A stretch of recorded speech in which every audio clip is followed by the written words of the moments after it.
I'm very honored to have with me here today 3 people who have made a difference in the world. Thank you very much for coming and sharing your experiences with us. Thank you for having us. We're thrilled to be here. Exactly. Very nice. I will like to start with you, Diana. You have been talking about the challenges of well-being and mental health that a lot of young people are facing these days. What do you think that are the reasons why, especially now, kind of all the graphs show that the mental health of young people is decreasing? Well, first of all, mental health has always been something that all of us have, whether that manifests as an illness or with conditions that we need to be aware of. And it's been found that historically, 50% of all lifetime cases of mental illness began by age 14 and 75% by age 24. So is it a new youth issue? Not necessarily, but are there new compounding factors that could exacerbate existing issues? Yes. So of course, you hear things like social media and technology really have revolutionized the way that we view mental well-being. And that's certainly a part of it. It's been beneficial in terms of opening the conversation more and helping to destigmatize mental illness. But there are also downsides to it, right? There's instant social media perfections and body distortions on a whim. There is that comparison, that FOMO or fear of missing out. But most importantly, I think is an insidious but also kind of hidden sort of misinformation that can be perpetuated on these online platforms when we are talking about things more like mental health, but not necessarily following up with the education to bring the nuance and the knowledge needed to really tackle it on a systemic level. So I think that sort of balance between media, between technology, and also more conversations, but not necessarily guided ones, are sort of one component of why we are seeing an increase in mental health concerns among young people today. Mm-hmm. Thank you very much. We'll come back to that question, but let's move to Ziad. Kind of wanting to know that you have been really also emphasizing that this is a hard time to be young. Yeah, it is. What is kind of your I think that us, kind of older generations, we have kind of grown into such a different world that help me understand, why is it that way, that these are hard times for young people? Yeah, well, look, I certainly agree with everything Diana said, who's far smarter than I am. But, in my work, when I started, a nonprofit working with young people when I was, at the end of 8th grade, and I run a Gen Z company now at 23 years old. And the world looks very different, and I think Diana would agree with me that it did 10 years ago when we got started in this work. And we've gotten the fortune to work with, with thousands of young people over the years. And I think what you see is a lot of variables, right, to Diana's point, right? Many of which intensified or exacerbated by social media, but also I think this tremendous pressure, right? I think we're living in times characterized by pressure, right? In so many different ways. I think that to be young today is to be expected to be perfect in all categories of your life. And that's reinforced by constantly comparing yourself to others and seeing that, oh, they did that, I can. They did that, I can. On one hand, that's empowering. That's inspiring. On the other hand, you're constantly always left feeling like, why didn't I fully meet whatever aspiration, whatever facade I was working towards, right? And I think that there is also this juxtaposition, this contradiction, right, between young people feeling empowered and feeling inspired, but then also not feeling heard, right? Like, we are mobilizing and we are working and we are trying to be the best in all of these different verticals, but simultaneously we still have folks talking about us and for us instead of to us. And so here we are trying to reimagine a better world, a world that works better for more of us, but still not being invited into the rooms where the decisions are made, right? That actually impact the very things that we are organizing around. And so I think that it is a time where we're looking around the world and seeing so much injustice and seeing so much wrong and seeing ourselves compared to others and feeling smaller or lesser than, and then we have ideas of what we can do to fix it, and that we're not always being invited or included such that we can actually activate those solutions and make them tangible. Yeah, thank you very much. Sara, you have been one who have taken that path of kind of influencing the government.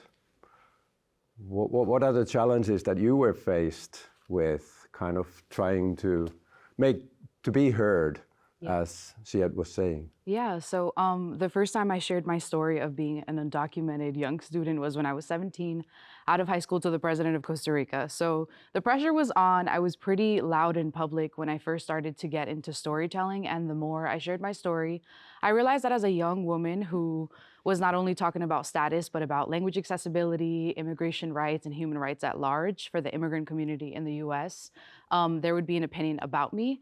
And so, I mean, the challenges I overcame so far have been just having to show up every single day and reminding myself that being part of storytelling and of a personal story is okay. And that even though it's scary, like I should show up because there's a lot of young people who do need to hear that there are people older than them that have gone through those battles, and that immigration reform is a global human right and a global crisis. And it's to be understood like that, even though I'm talking from the US and not being able to leave the country. But the biggest challenge is that I started with my personal story. So I wasn't talking about anybody else's story or like a broader message. It was really about my life and my community and the people that I grew up knowing. So making myself public so young put a really big label on me, and I had to remove that label and say, like, I am not only undocumented and unafraid, I'm a storyteller, and I'm somebody who focuses on merging the power of media with stories. And now being a content creator, right? And figuring out the ways that, your immigration status might affect you when sharing your content and how that might expose your community, and figuring out the ins and outs of that. Yeah, thank you very much. What you all say to kind of young people like yourselves who are maybe... I don't know that I'm young anymore. I hear that. but kind of, they're looking at you and you've made a difference. You have taken the courage, and I have kind of studied the work that you have done, and I have seen the way also that you've seen that how difficult it's been. What will you say to those who are feeling that, well, I don't have the courage or I don't have the power to be as active that you've been? What would you say to those young people? I would tell them that even though you might not know this, like, you have a story, and maybe that's because I'm a storyteller, but like also, even if you're not public about what your life has been, everybody has a story. And to others, it might not be worthy of being listened to depending on the level of struggle, but your story is powerful, and like your story has meaning in the world and gives you purpose and allows for you to understand how to connect yourself to the world. So to look into yourself and figure out what your story is, even though that's easier said than done. Mm-hmm. I think a big part that stops a lot of people from taking the first step is this idea that you have to do something grandiose, something that truly makes an impact. But what really defines impact? It's hard to say. And I think for there to be sustainable long-term impact, it really has to start small on the community level, on the individual level, and then it has a ricochet effect. So that's why I think that when it comes to making a difference, there's no need to put a pressure on yourself to immediately aim for the highest goals. Of course, it's great to be ambitious and have those ideals, but your why is what drives you at the end of the day. And the why of why you care about something shouldn't matter if in the end, no matter how hard you try, you find that for the time being, you're only able to impact this group of people. That doesn't mean that you can't impact more people later on. It doesn't mean that this group of people can't go on and impact their own groups of people. So that in and out of itself is powerful. Yeah. Well, certainly, first of all, I need to start off by saying I don't know that I consider myself courageous. And I would consider Diana and Sara far more courageous than I. And what I mean by that is I would say that, like, I am far more privileged than I am courageous, right? Like, I think that I grew up around a circumstance that allowed me to do what I did, right? That gave me the agency and latitude to do what I did. And I wish for a world where more people have the agency and latitude to get started in their communities, but unfortunately we don't live in that world today, right? Like, I did not have to provide monetarily for my family. There are basic, right, fundamental access that I had to education, to resources, to community, to digital tools that allowed me to get started in my community, and that same right is not afforded to all students. Mm-hmm. And so I think when we start out by talking about, like, how do young people get started, we have to, like, acknowledge that opportunity is not distributed equally right now, and it needs to be.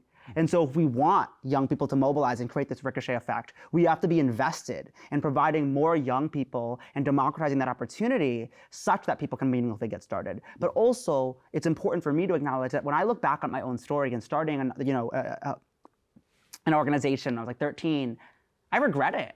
Like, when I look back, I don't know that I would do it again. And that isn't to say that I'm not proud of what we did or that I don't still believe the same things. It's to say that this enormous pressure that we put on ourselves, right, to change the world, right now and right here. I am no longer convinced that I will change the world, that I've changed the world at all. But what I am convinced of is that I will die trying, right? And that's a long life, though, I hope, right? Fingers crossed. I mean, right? But my point being there that I think it's really important for us to center ourselves in this idea that, like, when I look back, I spent a lot of time caring more about being right than being kind.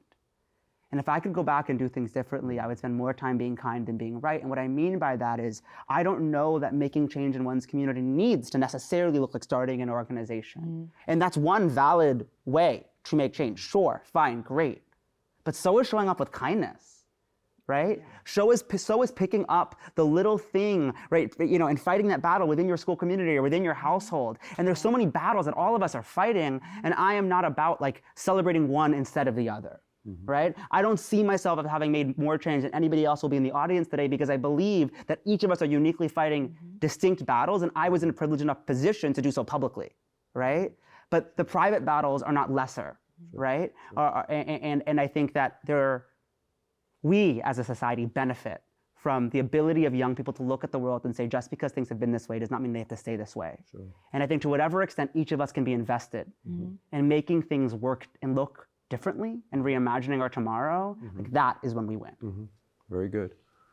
I would like to ask you to let's look at 10 years have passed, and then you're less young. Yeah. And we would have, at that time, a world where young people would not feel pressured. There wouldn't be that kind of challenges with mental health, and young people with different backgrounds could feel that they have the right to live and be heard. I hope so. If we kind of backcast from that, what are the things that need to happen in order to that to be true? It's a big question. You want to take that over? No, that's all you, Diana. That's all you. I think first things first is we have to give ourselves permission. And what that means is permission to fail, permission to feel, and to realize that when we do things, we should take a proactive stance instead of a reactive stance. So understand that there are situations that we need to tackle, whether that be climate change or mental health or anything else related to that matter. But that we can't always survive only by reacting to what has happened in the past. So we have to start thinking about, okay, we know that this system might not be working in and out of itself. So what do we need to do to create a new system? And that's where I think a lot of the scary conversation happens, because it's hard to disrupt the status quo, and it's harder to do that still when you are growing up and trying to navigate your own life at the same time. Ultimately, I think that comes down to, for example, what Ziad said, wherein we give each other empowerment through kindness, through a recognition that pressure to have like the biggest organization or the most perfect resume is not necessarily the way to achieve that change. But also at the same time to recognize that we have to think outside of the box, to realize that the solution might not necessarily be within the bounds that we have artificially drawn for ourselves, but to think about, well, what other perspectives can I get, maybe from another country, another ethnic group, another religion, that can help me tackle this from a new point of view? Yeah.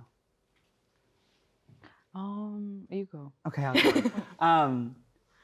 So I think the number one thing that is really important for us to do here as we're talking about like the future of hope and change making in young people is to understand that as Diana talks about these questions and issues, and Sara, that they're all one question to me, in the sense that we cannot have a serious conversation around climate change without talking about its disproportionate effects on communities of color, right?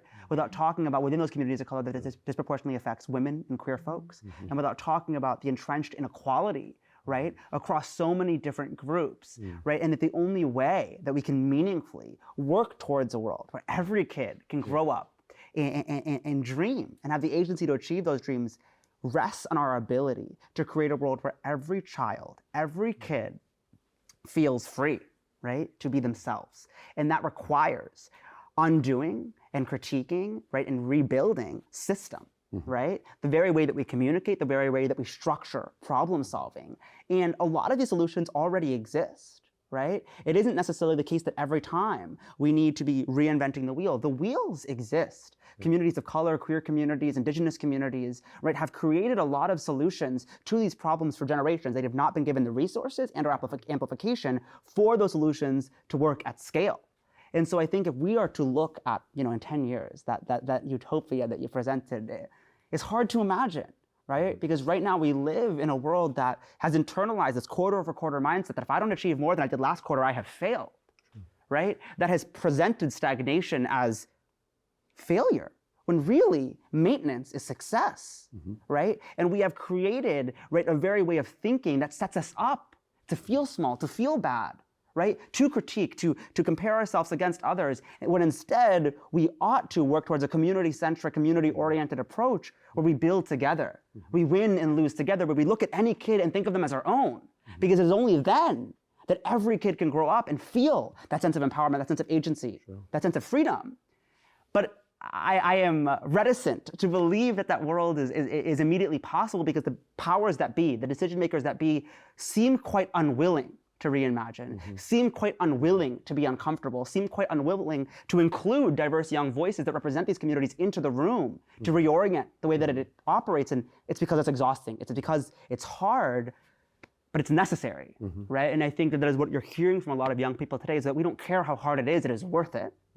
And we hope that folks get on board and agree with us. Sure. Very good. Yeah. I mean, I think just off of the spaces that I've existed in as a storyteller and in the work that I work in, for next generation to feel free, I think, everybody's gonna have a different answer based on their experience, but room for creativity, even in entry-level positions, the amount of limitation that exists as a person trying to grow up in the world is ridiculous. And I think it exists for a reason, right? Because we have to have the ability to learn and work our way up, with time to understanding certain things. But I think even just at school level, we are told just how much we can be creative, and that limits our ability to see ourselves in positions, right? Because just because you draw doesn't mean you want to be somebody who draws full time, right? And just because you sing on the side doesn't mean you want to be a singer. But these spaces to be creative in, just even in high school are so important to when you get out of high school. And so I guess for me, I just think about room for creativity starting at high school level, and then figuring out a way to make room for that when people go into real life jobs. Sure. At the end, I would like to kind of just shortly ask you, and maybe all of us, what gives you hope? Diana and Sarah give me hope. That's a cop-out answer. No, but it's true. I think for me, I get hope from this idea that, look, there's a million reasons to look at the world right now and to give up, right? Or to say, burn it all down, right? And I think when I look at the world and see so many young people saying, this is broken, or not even broken, it's working exactly as designed to be this perverse, but we're gonna take our wrenches and we're gonna take our toolbox and we're gonna galvanize our communities and we're gonna try to disrupt, and we're gonna try to rebuild, and we're gonna try to reimagine. And I get hope from the young people around me who are daring to question, right? Who are daring to disrupt, and who are doing so far more so than I am, right? And when I talk to a 16-year-old and I hear from them their imagination of what society could be that I haven't even considered, that is where I get hope, right? It's like talking to my 8-year-old sister and things feel so obvious to her, right? About what is wrong, about what is right. And for me, that will always be what gives me hope. It's that we get to imagine a different, better world. I would say my hope comes from my faith. I believe really firmly that we're all here for a purpose, and I believe in God. So I believe that my hope comes from my belief that every single being has purpose. And so we should reimagine a new world, and we should never stop believing that everything that is evil can be disrupted and changed to good. And also every single person I've met along the way. For sure. I mean, at the end of the day, it's easy to focus on the big statistics that are, conquering headlines about how everything is falling apart. But if you look at the way that human history has gone, poverty around the world is an all-time low. Climate change, of course, it's still an ongoing fight, but at least more countries are recognizing it. I'm not saying that it's where it needs to be, but there is still progress. And that's progress that's been hard-won by centuries of people who have fought this blood, sweat, and tears. And to know that there are ancestors before us who have made that fight their priority, and to know that we have that spirit within us, that capability to allow us to keep carrying on that legacy and bring a better future for the future generations. I think that's a really powerful thing, to find that strength in community across history. Yeah. Diana, Ziad, Sara, you give me hope. Oh, thank you. Thank you. Thank you for having us. Thank you. Thank you.